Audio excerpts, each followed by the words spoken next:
thank you for tuning in.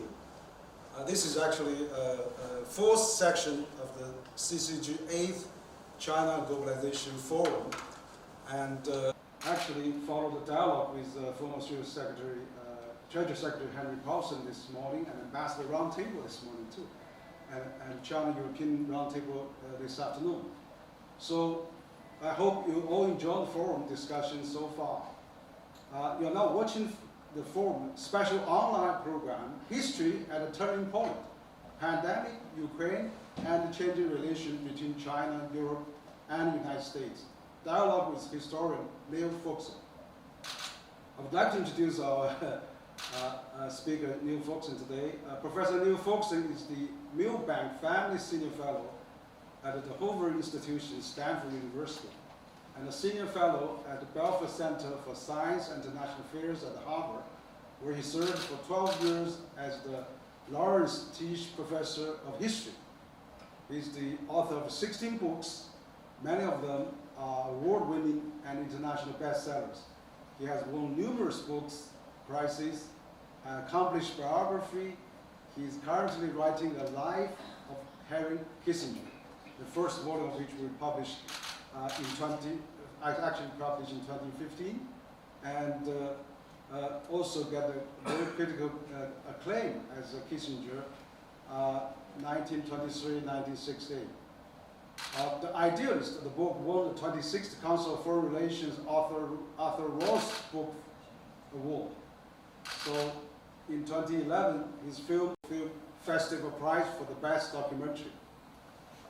Professor Ferguson is the Philip Rowan Visiting Professor at the London School of Economics in 2010-11, and a Visiting Professor at the Tsinghua University School of Economics and Management 2016 to 2021. So a well-known professor around the world. He has received honorary degrees from University of Buckingham, Macquarie University, Australia, and University of Oslo, Chile. And he's trustee of the New York Historical Society and the London-based Center for Policy Studies. Time magazine named him one of the 100 most influential people in the world. With 2022, we have entered the third year of the COVID-19 pandemic that has prompted many to pronounce the end of globalization. Amongst Washington's drive to decouple from China economically and technologically, the Ukraine conflict has produced a rupture in the global energy and food supply chains, as well as the European balance of power. So from the globalist elite at Davos to populist at the ballot box, people from all corners of the world are grappling with the key issues in a great power relation between China, America, and Europe, and global implications. So with the outcome of the Russian invasion of Ukraine yet to come, how can we use history to help inform and illuminate the present and present the choices and the challenges facing the world? This program features Professor Niall Ferguson, one of the most brilliant historians of our age, and his insight on the key issues of the day. So without further ado, let's start with our esteemed speaker, who is to join us from London. Hi, Niall, how are you? Great to have you. So maybe you can have your opening remarks. Thanks for joining us. Oh, thank you very much indeed, Henry. It's a pleasure to join this group. It's a critical time in history in so many different respects. I thought it might make sense just to reflect on the non-transitory nature of the crises we face. Transitory is a word that appeals to many people. It's usually mentioned in connection with inflation. When inflation leapt upwards this year, many economists argued, including economists at the Federal Reserve, that it was just transitory. And of course, that turned out to be very wrong. And the predictions that Larry Summers and others made last year, that inflation was going to surge up to levels we haven't seen since the early 1980s, proved to be right. inflation, in other words, turned out not to be transitory, and I don't think it's going to go away in the way that the central banks forecast. A lot of people thought the war in Ukraine would be transitory too. There were people who published articles at the beginning of the war in late February suggesting that it would be over very quickly because Russia would swiftly take control of Kyiv and overthrow the Ukrainian government. When that didn't happen, there were others who argued that Ukraine was going to win the war almost as quickly. And here we are. It's June and there is no end in sight. So that war turned out not to be transitory, and it's hard to know just when it will end. And finally, of course, there's COVID-19, the pandemic that has now been going for close to 2.5 years.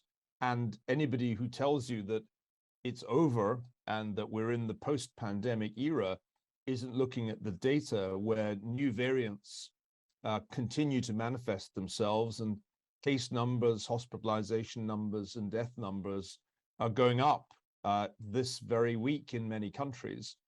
So I think the broad observation I would make is that in our time, we suffer from an attention deficit disorder. We want the news cycle to be 2 or 3 weeks, and then we get something new to think about. But history doesn't provide such short-lived events.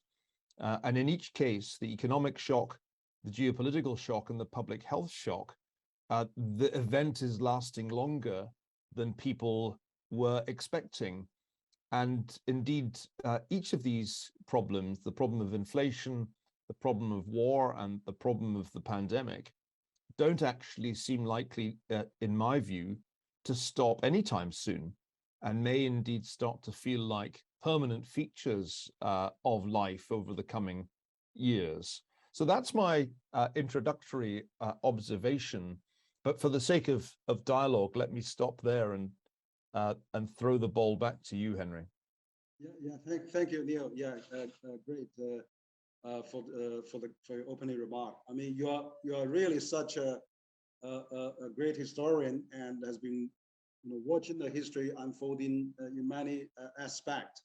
And I also I read your recent articles in Bloomberg as well. But let's maybe still concentrate a bit on this pandemic. And as we know that your latest book, the Doom, the Politics of Catastrophe, argues that disasters are often consequences of man-made social and economic factors and of political decisions. You know that we are still come back to COVID-19, and of course, the worldwide, virus has claimed many lives. And so, what as a historian you look at this certainly in the long term. So, does the pandemic teach us in terms of international relations? I mean, in which ways the COVID-19 have changed the dynamic of global cooperation, and also the lessons we can draw from the past.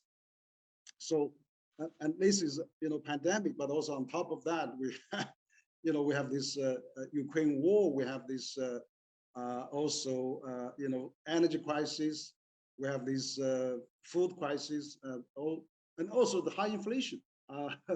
I saw you also interviewed together with Larry Summers at Bloomberg.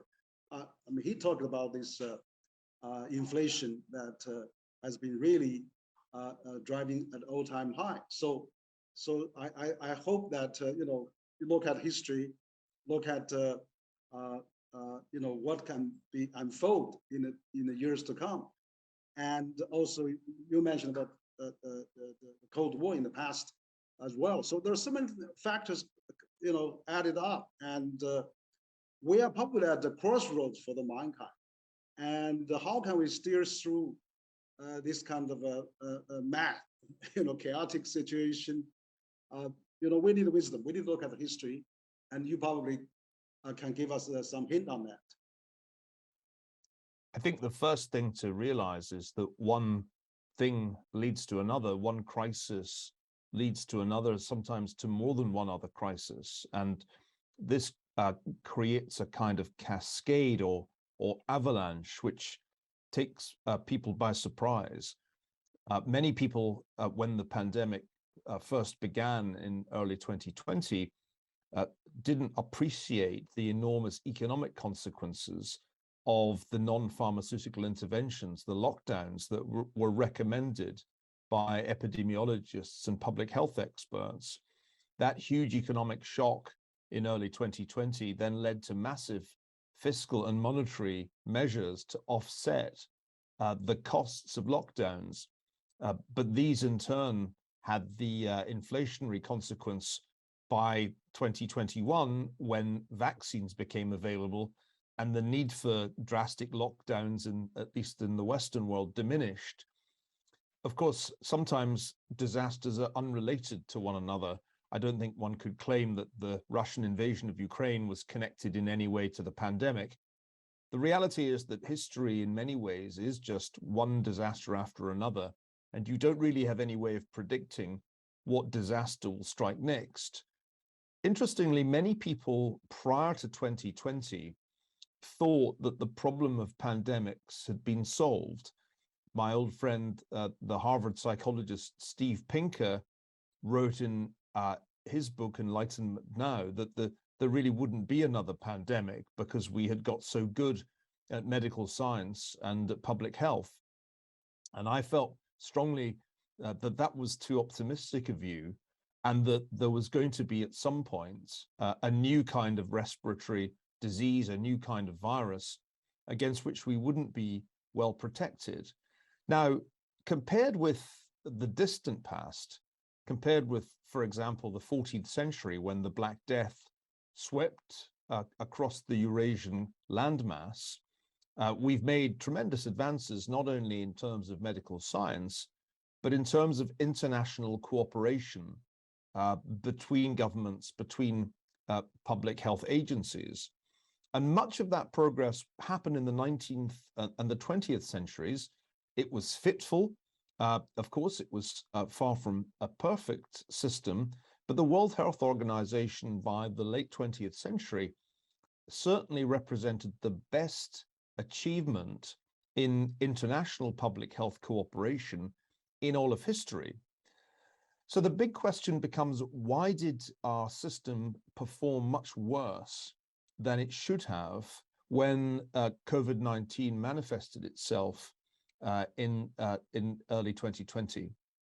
And I don't think we have great answers to that question yet, partly because I don't think there's been a thorough inquiry into the origins of the pandemic, not only in China, but globally. We also don't have, I think, nearly enough of an inquiry into why national public health systems did badly. The American public health system was supposed to be the best prepared in the world for a pandemic, and it turned out to perform really poorly, with in excess of 1 million deaths attributable to COVID. So I think the puzzle of 2020 and 2021 is that our international systems and our national systems did much worse than one would have expected on the eve of the pandemic. And I think it's extremely important that around the world, we really do dig into the causes of this disaster, because clearly this isn't the last pandemic. There'll be, no doubt, in addition to new variants of COVID, there'll be some other form of infectious disease at some point in the foreseeable future, because in the end, globalization, for all its benefits, created a vulnerability. And that vulnerability was that there had never been more international travel. There had never been such large volumes of people crossing borders at high speeds. And therefore, we were highly vulnerable to any new infectious disease. That, I think, is the big lesson.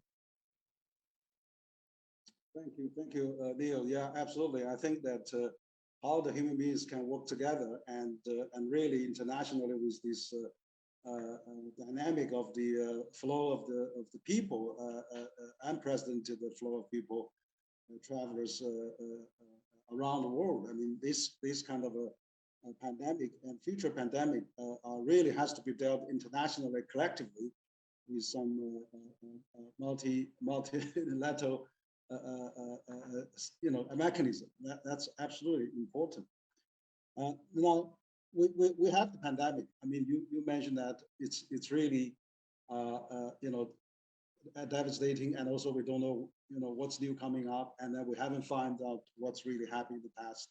So we have to really cope for the future uncertainty. But then the world is really at a dangerous phase now. Now we're having this Ukraine-Russian conflict going on. I mean, this is probably a man-made catastrophe, and also this has actually ushering a new era as well. Post and before we were totally different. So, what do you think about this? You call this historical energy. You have actually drawn your recent article about 1970s, the avalanche of the history.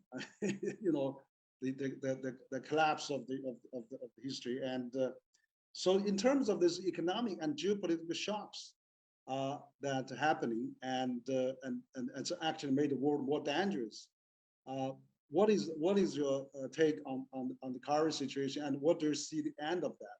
I mean, also now, even though Russia is confronting Ukraine, confronting probably indirectly NATO, but then, we know that the U.S. government and probably is really aiming at China in a larger context, and we see the recent visit of President Biden to Asia, and then set up the IPEF and also Quad and all the systems. So also I saw your article in the Bloomberg talk about Dante, that appeasement. Maybe we should probably look at the wisdom and what has been happened in the Cold War experience of 1950s and the 70s. What hasn't happened in the 1930s and what has happened in the 1970s? You draw a very interesting comparison there, and so maybe you can elaborate about your those ideas, and let Chinese viewers know what is your key message at the Bloomberg article, which is very, very interesting.